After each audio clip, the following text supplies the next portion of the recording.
Hello, everybody. The Army of Light Earth Division, the boots on the ground. It's Shawna L. Francis. Today is July 5th, 2023. Welcome, everybody, to the weekly briefing. It's great to see all of you again. Sorry, running a day late with the holiday. Hope everybody enjoyed their 4th of July here in the United States.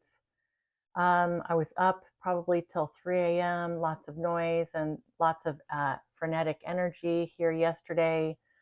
It was busy on the river, as you can imagine. It was probably in the 90s yesterday. It hit 96 degrees here today, and I don't have air conditioning, so I'm a little worn down, a little drained from the heat, but enjoying it. It's been a good week. I'm so glad that you're here. Thanks everybody for your love and support and all your beautiful comments and your beautiful emails.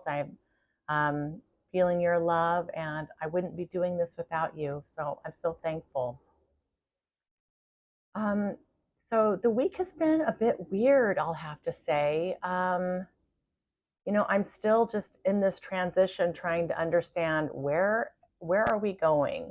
What's going on with my channeling? Where is Melchizedek? Where is the Galactic Federation of Light? Um, I'm and they talked about this, about moving, past that last gate into this new phase. It seems to be very much about putting thoughts and intention into action for to do actual energy work. So before, it's kind of, I'm more of the messenger, bringing everybody up along with me in terms of what's being said, what needs to be communicated out to all of us, this collective that we've formed. Again, it's no accident that we're all drawn together by these frequencies doing this work together. It's quite a miracle. It's quite magical. So, and I think, what's happening with me seems to be what's happening with our collective, generally speaking. We're all going to be kind of at our different levels, working our karma, working our experiences, our lessons, and all that good stuff, and also whatever missions we've come here with. But generally speaking, things are changing. We've really entered a new phase here. Again, it's like putting thoughts and intentions into action for clearing. So it's not necessarily just sitting and meditating, just being quiet and keeping my mind still. We're talking about active intention setting, active work, really visualizing what we're trying to accomplish. Last week's video was kind of tough, right? We talked more about the sacrifices and the energy around that and the clearing around that. And my role, again, being reiterated to me, as I was in a reptilian form back in the day, helping to architect these programs. Excuse me.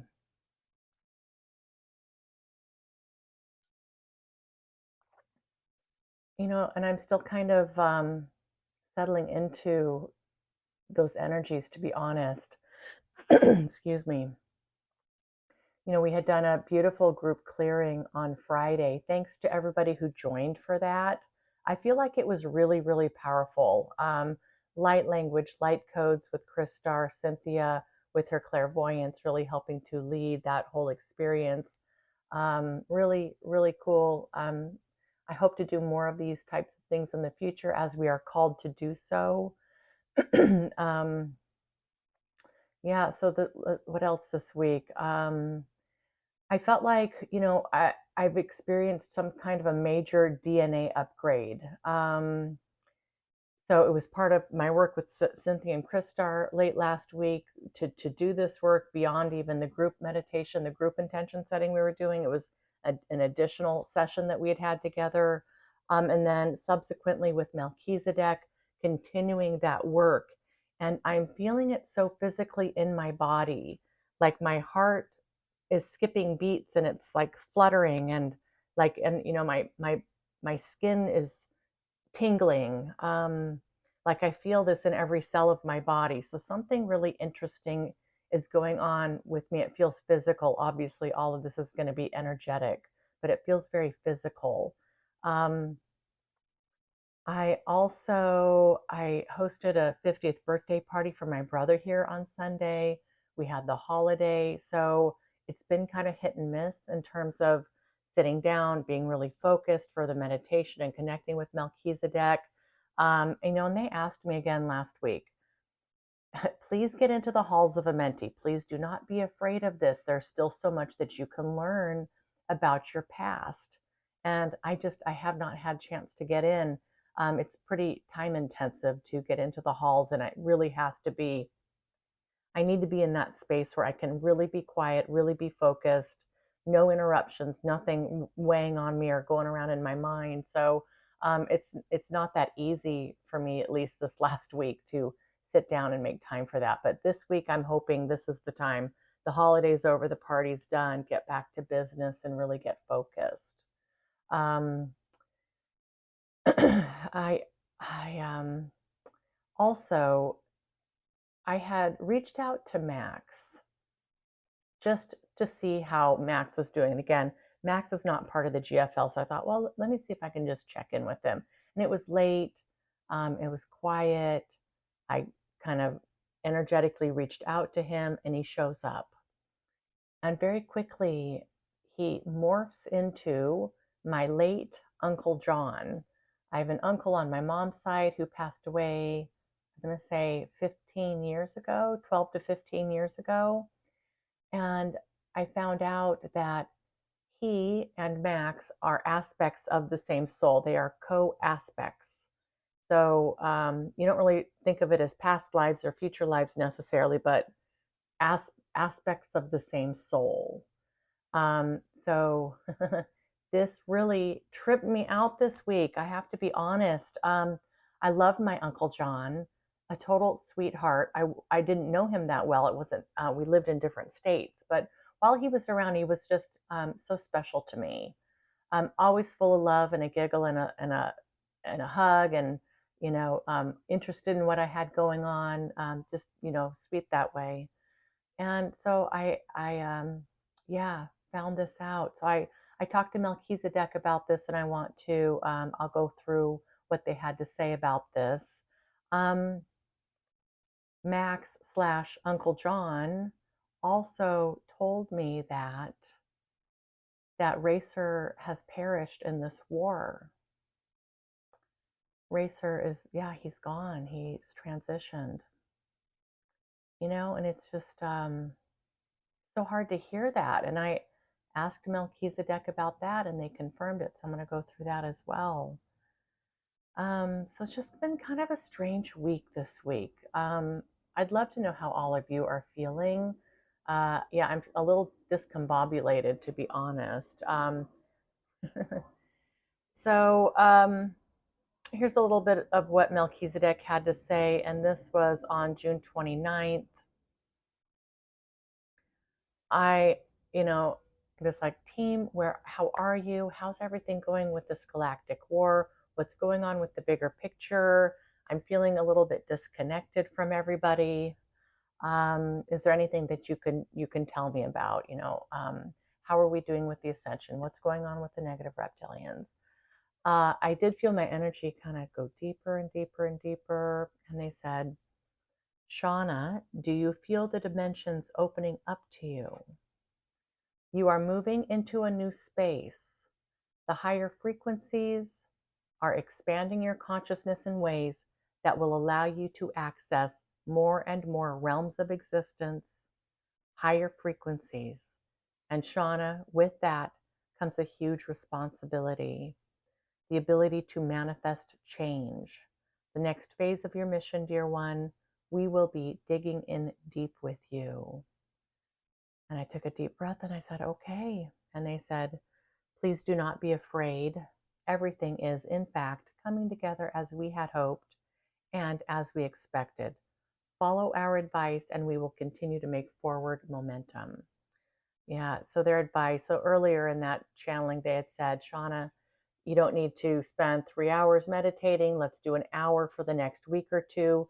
You pick the time and we'll come in as we are able. They're still very busy doing their cleanup and such on the other side. But anyway, so they kind of loosened up in terms of my commitment to them and working with them on a daily basis. So I've missed a couple of days this week, to be honest. So it's just been kind of one of these things. And that's not helping me in terms of not feeling grounded or feeling discombobulated. I can really tell when I'm not in there, kind of really getting quiet, getting in touch with my field, connecting with them in a deep way. It's been good. It's just not, it hasn't been a lot of channeling. And I am sticking with the exercise pretty regularly, probably 6 days a week. I am making sure I'm getting that done. Plus, it's just so beautiful outside. I want to be outside. All right. So this was, so yesterday I talked to Melchizedek again. And I had tried connecting a few times this week and I wasn't able to really get deep enough. I think I just had a lot on my mind. Also, trying to launch my website. It may be tomorrow. Fingers crossed. I have over 100 products at this point. It has just been this thing I'm obsessed with. And I'm having so much fun. I'm definitely finding my flow and my bliss and my joy doing this work. So we have some things we're trying to figure out how to categorize all this stuff. Anyway, I'm going to make a separate video on the store because I want to give you a bit of a tour because there are so many products. I want to just point some things out and give you an overview of what I'm seeing, show you kind of some of the things that I've ordered here so you can see what they look like. Okay, so anyway, enough of that. Back to this. I said, Melchizedek, I said the other night I had pulled Max in and he revealed himself to be my Uncle John. I'm like, is that true? Was this actually my Uncle John? And they said, yes, Shawna, that's true. I said, well, that's certainly mind bending. And I had just said, did he come down to support me? Obviously Max is like, I believe Max is 8 or 9D. So I said, he must have descended here. Why did this happen? Why would my Uncle John be Max? What's happening here? And they said, Shawna, first of all, we don't have a whole lot to comment on with this particular thing. This is actually quite common. We understand this has completely taken you by surprise. You've been caught off guard with this, so we can appreciate your confusion and your questioning of what you perceive to be just an unlikely scenario. And they continued here. But the truth of the matter is, your Uncle John is a starseed who came down to the planet to help spread love and light, much as you are doing, dear one. And as you can imagine, you are incarnating with many of your star family, John/Max being just one of them. They said here, it's a great cosmic reality that there's much support and forward progress made through these types of scenarios. There's a great amount of support that can happen when it's approached this way. So it's not that he was keeping an eye on you while he was alive as John, but he was in your field and in your space, as well as your moms and your siblings. And there's a level of understanding and support there that helps with the energetic dynamic of the family. And it was important, Shawna. So how beautiful is that? So I we'll see how this changes how I interact with Max, if it does. I just find it so fascinating. And Cryon has talked about this great cosmic joke of, kind of meeting somebody on the subway or at a bus stop or in the mall or something, running into somebody, having kind of this familiarity and maybe moving on. But on the other side, you really know this person deeply. And when you're on the other side, you can look back and kind of laugh at that little chance meeting that you had. So you definitely want to pay attention to anybody coming into your world, especially if there's some kind of a energetic connection going on. Remember, the universe is conspiring for you and presenting you with all kinds of opportunities. And if you also believe that everything happens for a reason, that really changes how you're going to look at life, and you're going to look at your day to day and the seemingly small things that might happen to you or come into your field. So yeah, I said this is kind of getting technical, but I believe that Max was 9D. So did he descend down to Earth, down to 3D to incarnate? I said, is that an accurate statement? And they said, yes, Shawna, you have this generally correct. And this happens quite a bit, especially now with the ascension and this transformation the planet is going through and the evolution of humanity. I say, okay, perfect. I'd said, so also Melchizedek, Max told me that, Uncle John told me that Racer had passed away, that he's no longer here. I said, is that true? And do you have any additional information? And they said, we're sorry to inform you, Shawna, that this is correct. Racer is no longer in that form. He has moved on, and yes, his termination was a result of the battles raging on. We're so very sorry, Shawna. Yeah, I have shed some tears for this. I would love to go back through all the old interviews that I did where Racer showed up with the daily ascension updates and just pull some wisdom out, put it in my relaunch of my newsletter happening very soon also. So Racer, bless your heart. Bless your heart. I said, well, is Racer okay? I'm like, it had to be really a traumatic way to die. You know, Racer had brought me in and showed me kind of energetically what's happening with those directed energy weapons. I mean, it was unbelievable. It's in one of my videos, just how it liquefies everything. I mean, absolutely horrifying. I said, is he okay? And they're just, they said, we're so terribly sorry. It is the circle of life. Nothing is ever lost. It's just transformed. And I said, what about Pinjen and some of the other beings that I interviewed back in the day as part of the Galactic Federation of Light? How many of them are gone, or how is that going? And Melchizedek said, Shawna, roughly speaking, about 25% of those beings who you met with and interviewed are now perished or not serving in that same capacity that they were. 25%. So I don't know how many of those beings did I interview? 40, I'm guessing. So a quarter of them are gone. So I don't know if that translates to a quarter of this fleet. I don't know. I mean, it's just, it's incredible to think that, they're fighting. A big part of why they are fighting is on our behalf. This ascension, bringing in the light, battling this to bring balance back to this area. It's not just our planet. It's beyond our planet. I said, that's terrible, Melchizedek. I said, you thought before that this war was kind of wrapping up or coming to the end stages. Do you still feel that way? They said, yes, dear one, we do, though we do not have a timeline or an estimation of when it will be fully complete. It is a brutal war, Shawna. It's a brutal war, they said. We'll just be completely honest with you. There's many casualties. I said, okay. I said, do we have the upper hand? Are we winning this war? Are we gaining ground? Will we be victorious? I know, generally speaking, the light has already won. I don't know about this particular war. And there was a long pause here after this question. And Melchizedek said, Shawna, please forgive us in that we are unable to answer these questions at this time. Always your prayers and positive intentions are welcome. So it's kind of telling. I don't want to read more into that than what's there, but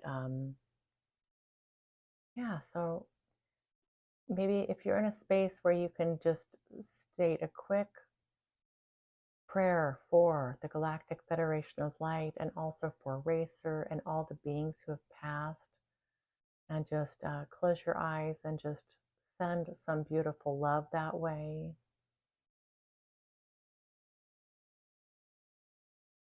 And just praying that this war wraps up quickly with the least amount of casualties as possible, and that the light prevails and we're able to restore balance back to this whole experience, this whole round of existence. Sending love to Racer. Thank you, Racer, for being an incredible guide for all of us, all your wisdom and your humor and your love and support.